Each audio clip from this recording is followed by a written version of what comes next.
উত্তরবঙ্গ মেডিকেলে ক্যান্সারের যাবতীয় চিকিৎসা হবে এক ছাদের তলায়। তৈরি হচ্ছে ক্যান্সার ইউনিট, আনা হচ্ছে অত্যাধুনিক যন্ত্র।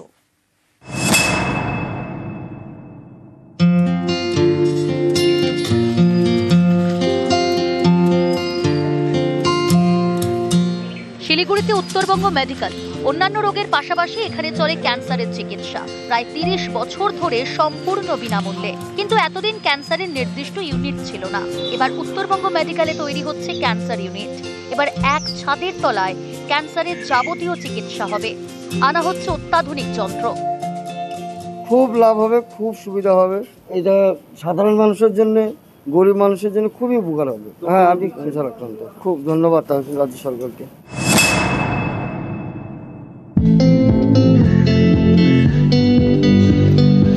উত্তরবঙ্গ মেডিকেলের স্ত্রীরোগ শিশুদের ওয়ার্ডের পাশের একটি ঘরে এতদিন ক্যান্সারের ট্রিটমেন্ট চলত। এবার ক্যান্সার চিকিৎসায় তৈরি হচ্ছে 4তলা বিল্ডিং হাসপাতালের মর্গের পাশে। কয়েক মাস ধরে কাজ চলছে। এতদিন শুধু রেডিওলজি এবং কেমোথেরাপি চলত। এর সঙ্গে জুড়তে চলেছে আরো অত্যাধুনিক চিকিৎসা পরিষেবা। পাশাপাশি বাড়ানো হবে বেডের সংখ্যা। উত্তরবঙ্গ মেডিকেলে ক্যান্সার বিভাগে এতদিন ছিল 90টি বেড, এবার বেড বেড়ে হবে 200।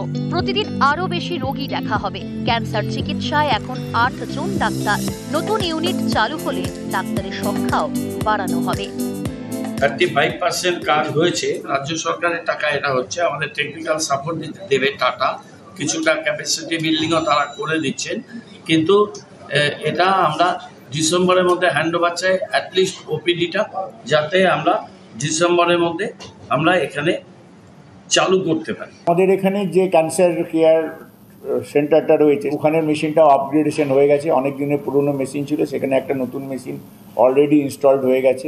তার সাথে সাথে তার যে সোর্স, সেই সোর্সটাও আসে ভাবা অ্যাটোনমিক থেকে। তো সেই সোর্সটাও এখনও এসে পৌঁছে অলরেডি ইনস্টলড হয়ে গেছে। শিলিগুড়ি থেকে বিশ্বজিৎ মিশ্র এবং পার্থপ্রতিম সরকার, নিউজ 18 বাংলা।